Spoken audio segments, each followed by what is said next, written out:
everyone, Sue here. Welcome to my channel.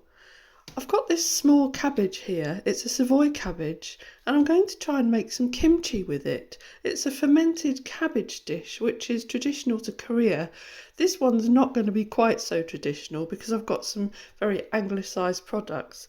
But I bought this kimchi from the supermarket and it's in a tiny little jar and it was £2.75 and it didn't last me very long, so I thought, well, I'll have a go at making my own but anglicise things a bit. So I've got some radishes and I've got some rice flour, a red pepper, the last lot of my onions, some garlic cloves, a bit of ginger, and the recipes that I've looked for online, they call for Korean pepper, but they do say that you can use chipotle chili flakes.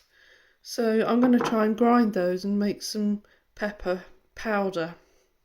And then I've just got some salt there. The first thing I'm going to do is to chop my cabbage into small bite-sized chunks.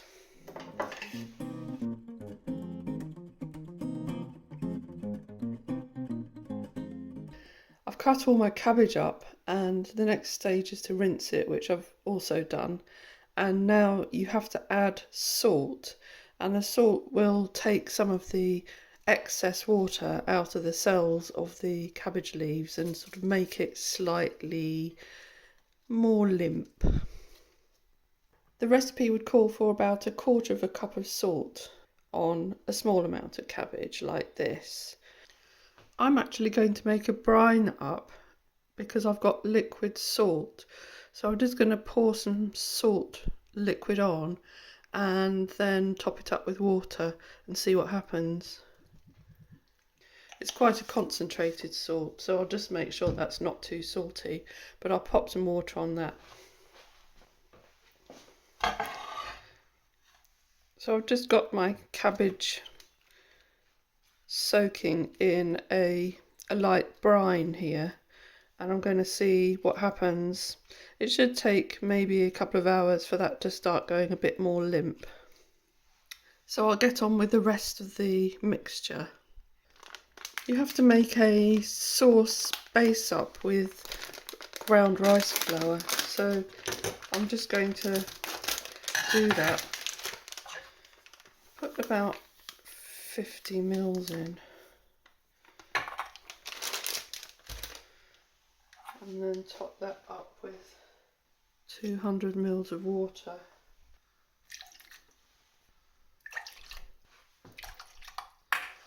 And that has to go on the stove.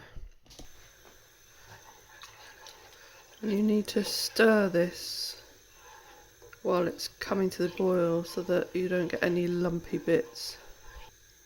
I've never cooked with rice flour before. I've got no idea how it's going to work. It's supposed to thicken, a bit like corn flour would, but rice flour is supposed to cut the grassy flavour of the cabbage. Well, I quite like the flavour of cabbage, so I'm not really worried about whether it's grassy or not. I've started eating quite a lot more fermented foods recently, and I rather like sauerkraut as well. It's supposed to be very good for the immune system.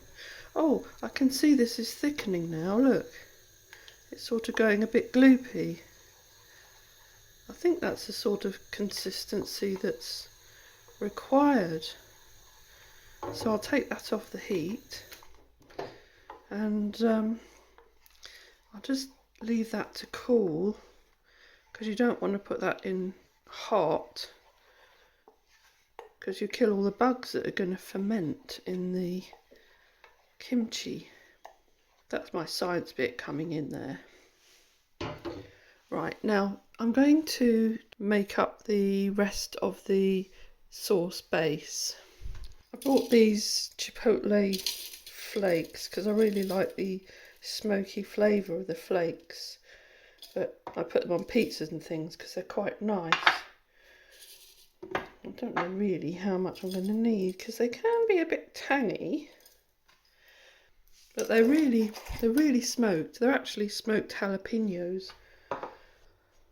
So I've got my onions and my garlic and my ginger and my chipotle flakes in there, and I'm just going to give those a whiz up.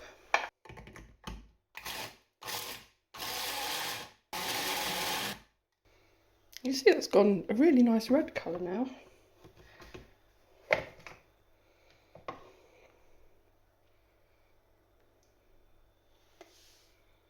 It smells very gingery and oniony. It's quite spicy from the chilli, so I think that's going to be quite a nice kick actually. I might just stick some red pepper in as well.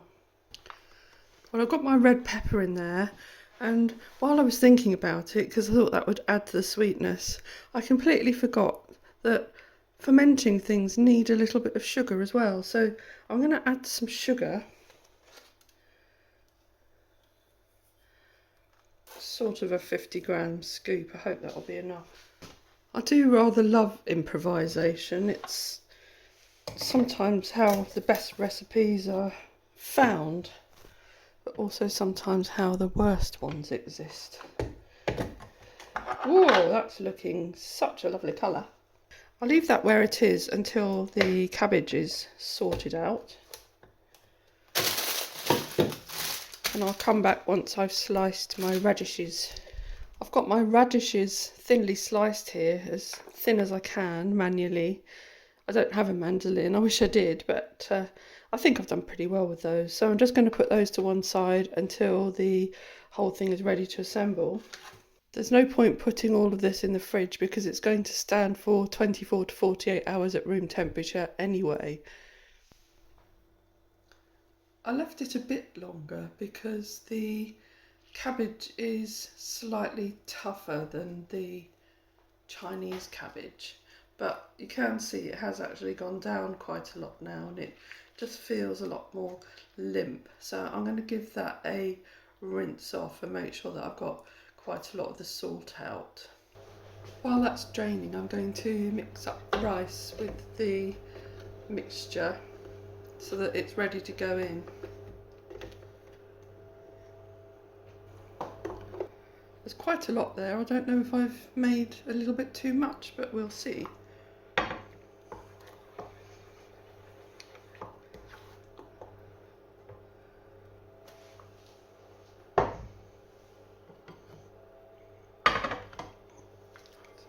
make sure that that's all drained off.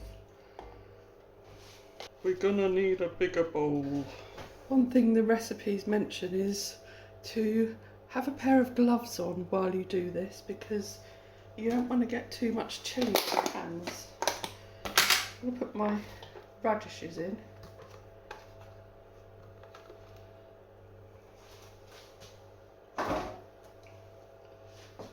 And then I'm going to spoon some of that in.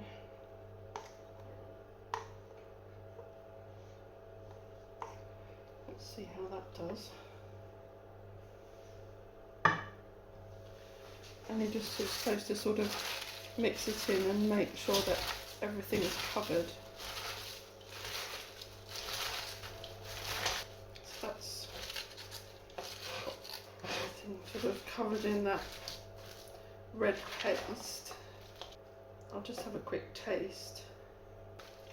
It's quite fresh and quite spicy too. And then all you do is pack that into a jar. Well, I haven't got a jar, so I'm going to try packing it into this and see how far we get. You have to pack it in so that there's no space.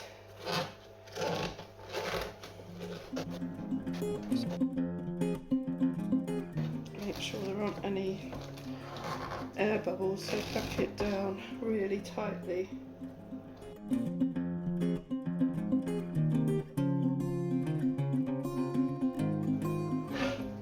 Now, that seems to have all gone in. So I'll just make sure that's all down. I'm supposed to leave a little air gap on the top, so I think that's just about perfect actually.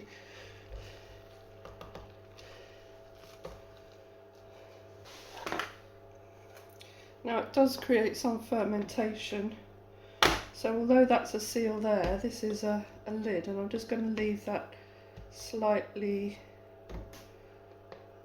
off but covered, so that if there is any fermentation gases that come out, it's not going to explode. Now that's left for 24 to 48 hours at room temperature, and you should begin to see little bubbles coming up. I'm going to put it in that just in case there's an explosion. Well, this is what my kimchi is looking like after a 48-hour stand at room temperature. And as you can see, there are some bubbles which are just coming up there as I'm moving that. And I think that's fermenting quite well. So it should go in the fridge now, and it will continue fermenting, but more slowly. I'm just going to give it a little taste, just to see how it's doing. The recipe says you should leave it in the fridge for a couple of weeks to just carry on fermenting really slowly and mature.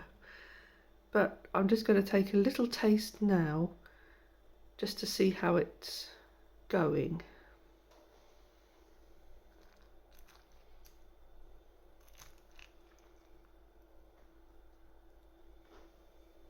You can see the cabbage has gone a sort of slightly less green colour, so something chemical has happened to it. It's almost like it's cooked and the colour's gone out of it slightly. So have a taste. It's actually quite surprising, because where it was really hot and spicy, that seems to have mellowed out, and the flavour is very palatable, and I'm quite enjoying it. The cabbage is still quite crunchy, but it does appear that there's more liquid in there now as well, and it seems to have mellowed in colour. I'll be putting that in my sandwiches with a bit of cheese, or having some with salad, and that's going to help my gut microbiome and help my immune system.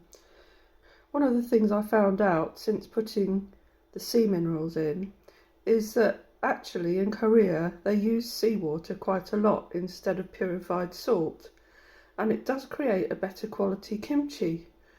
I'm really glad I use the sea minerals, because they were sent to me by a friend in Australia for completely different purpose, but I just couldn't stomach drinking salted water, so I'm really pleased I found another method of using such a wonderful gift.